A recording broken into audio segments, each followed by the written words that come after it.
Welcome into 5 Wide Fantasy. Today we're getting into the second half of the fantasy football season. A little bit early, but looking at some sleepers to finish out the season. Some guys that ideally, as everybody is looking for, players that they can invest very little to get, but can get a massive, massive return on that investment. And I think these are guys that can do that. I have one player at each position here, which I think can help you for whatever position you might be looking for. I've got at least one guy for us to talk about. If you guys enjoyed today's video, really appreciate if you hit that like button as well. Subscribe to the channel so you continue to get this type of content. Yesterday, we did our second half league winners.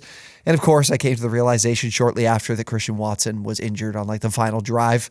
Hopefully it's not long term. But something to pay attention to this week if you guys did watch yesterday's video. But there are 3 more if you guys want to go check that out on the channel. Let's get into these 4 players for today. Let's start at the wide receiver position with Rashee Rice of the Kansas City Chiefs. He's currently the wide receiver 39 in fantasy points in half PPR formats this season. And I definitely think you can still get him at a really reasonable price. But all these numbers are really fantastic. And I'm really excited about what he can do to finish out the year. So the injury to Justin Watson has certainly opened up opportunity for Rice to get on the field more, which he had been missing throughout the start of this season. His route participation was the best of his season and best of his career, 65.2%. His 30 routes run was only behind Travis Kelce and Marquez Valdes-Scantling, which is exactly what we were looking for because we haven't gotten that at all this season. And this is a guy that's getting targeted so often when he is on the field. His 27.7% target rate is excellent. 2.56 yards per route run is 11th amongst wide receivers as well. So when he's on the field, he is getting the football. We just need him on the field more, and we're getting that right now. Even with the arrival of Mecole Hardman, didn't really impact him. He's running routes from the slot. He's running routes out wide. He is surpassing, I think, easily in my mind, Sky Moore as the fantasy target at the wide receiver position to have on your team, but he's also been elite in a number of other categories here. His 7.5 yards after the catch per reception is 4th in the NFL, so he's an excellent after the catch threat for this team.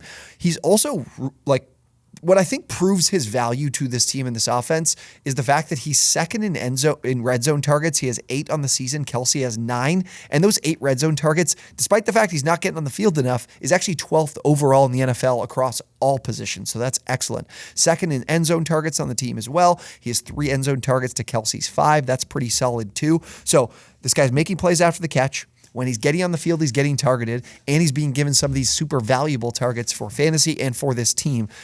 Targets that really, these are the guys that are the offense is trusting the most to be able to convert those opportunities.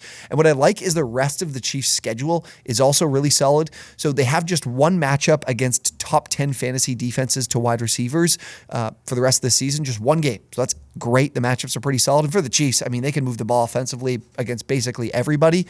And there's an offense that can generate a lot of points. They're the 6th best scoring offense this season, 25.4 points per game. And then we know with Patrick Mahomes, they're throwing the ball a ton, the 4th highest passing volume this season, throwing the ball 38.9 times per game. So I love everything we're seeing with Rice getting on the field now. He's still going to come at a cheap price despite the solid game he had this week. Definitely go get him. I think he can get him at a very reasonable price, and he can have an electric finish to his season. Now we go to the quarterback position. Another player that I think can get very, very cheap right now is C.J. Stroud of the Houston Texans. He's currently the quarterback 15 on the season. Houston has one of the worst rushing offenses in the league this year. 3.2 yards per carry they're averaging, which is 30th in the NFL. They have just not been productive there. And what I think is going to be even further driving this point home is that schedule the rest of the season. Have some really difficult matchups for their rushing game. Tennessee in 2 playoff weeks, both the quarterfinal and the final. They have Tampa Bay, Jacksonville, and Cleveland as well in their final. What do they have? If they have their bye? Yeah, they've had their bye. Yeah, so they've got 10 games left on the year, and those are, again, 5 games that are teams that you will not be able to run the ball effectively against. So I do think that is going to lead to this team leaning on their passing game, and they have done that so far this year. They're one of the more pass-heavy teams in the league, 35.7 pass attempts per game, which is 9th in the NFL. I also think in some of those matchups, especially Tennessee, those are tough games to run the ball, but their secondary and their pass defense isn't nearly as good. It's I don't think they're right now bottom 10 in the league in fantasy points allowed to quarterbacks. They're probably really close. but I think by the end of the year, they'll definitely be in that tier. So we get some good passing volume. We get some matchups that could be good for their passing game. And if you look at Stroud, he's been one of the best downfield passers in the league this season. I think Tank Dell and Nico Collins have really helped him in that department. They've been excellent downfield threats. He's completing 56.3% of his passes of 20-plus air yards, which is second. His 140.6 passer rating on passes of 20-plus air yards is number one in the NFL as well.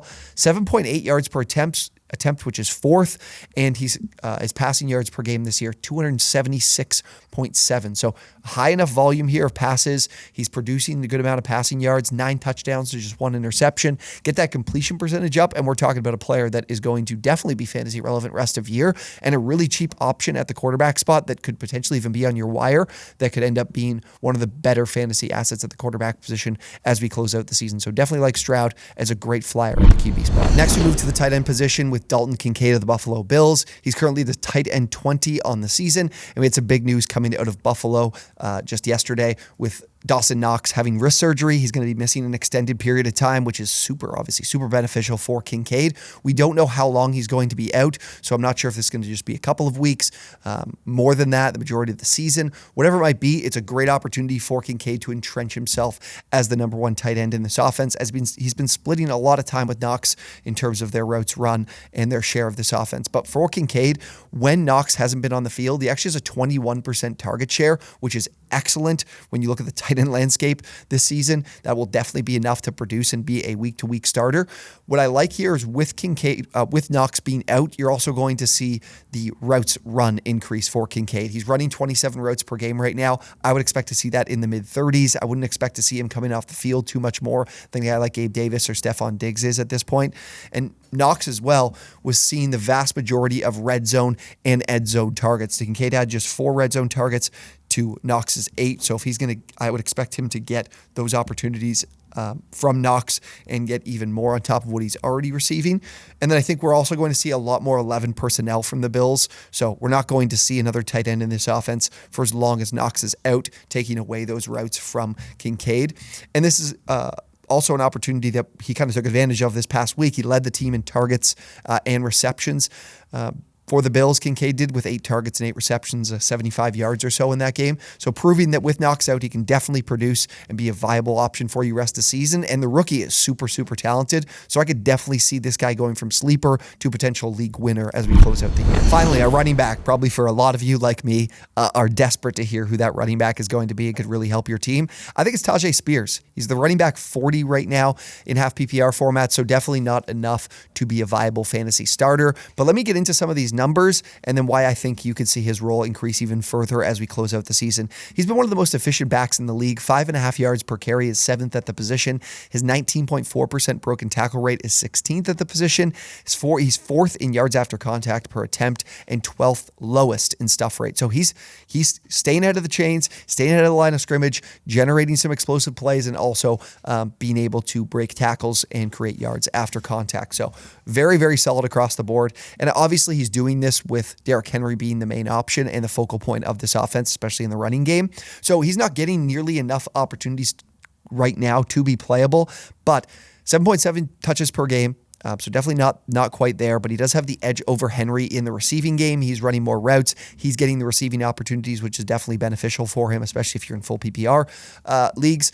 But what I do think is really interesting is Ryan Tannehill's absence. How long will that be? It looks like he's going to be out this week. Will it be for an extended period? And if that is the case, with that ankle injury same ankle that he sustained the injury on last year and missed an extended period, this is a team that's going to lean even further on their rushing attack. And I was surprised. They actually haven't been running the ball as much as I thought they would this season. They're 10th in rushing rate, 43.5%. I expect this team to be a lot closer to 50%. And if we're going to see Malik Willis, Will Levis, whoever it might be at quarterback, while Tannehill is out, I would expect this to easily be at 50% during that time because Malik Willis is nowhere near capable of operating an NFL offense. We obviously saw them add Josh Dobbs last year and immediately slot him in as the starter because, again, the belief in Willis is just not there, and he is just not someone that can carry an offense in the passing game. What I kind of am comparing this to, if we go off something from last year, I think this could be another version of Ezekiel Elliott and Tony Pollard. Like, Tajay Spears is not going to take the touchdown opportunities away from Derrick Henry, but he can get a little bit more than what he's getting right now and be super productive with those opportunities, much like Pollard was. Guy in the receiving game as well. It just feels very similar. Obviously not as high scoring of an offense, so you're not going to get everything you got from that duo. But what I like for the Titans is, as well, I think we mentioned this a little bit when we were talking about Houston, the Titans have some crazy good matchups to close out the season. 4 of their final 6 games of the year are against defenses that are bottom 10 in fantasy points allowed to the running back position. So again, feed those running backs even more so in these plus matchups. 2 of these games in the fantasy playoffs, the quarterfinals and the finals, are against the Houston Texans, one of the worst defenses to running backs and against the run this season. Now, the next couple of weeks are tough. 3 of their next 4 games are Atlanta, Tampa Bay, and Jacksonville. So Spears is a guy you can definitely wait on. I wouldn't expect to see, significant changes in his workload or his production. His production might dip with these really difficult matchups. That'll be a perfect time for you to get in. Who knows? Honestly, this is a guy that could be on the wire in some of your leagues too, especially at the end of these next 3-4 weeks. So in a few weeks, definitely look in on him, potentially trade for him, or maybe even get him for free. But Spears is a guy that really sticks out to me as obviously the best handcuff in football, but I think could still be productive with the opportunities he gets while Derrick Henry's in the mix. All right, those are my favorite second half sleepers at every position for the 2023 fantasy season. Let me know what you guys think about these players. If you have any questions about these guys or any other guys you think might come out of the woodwork and crush it to close out your fantasy season, maybe help you win a fantasy league, drop those down below in the comments. And if you have any trade questions, happy to answer those as well. Thank you guys so much for watching, and we will see you on the next one.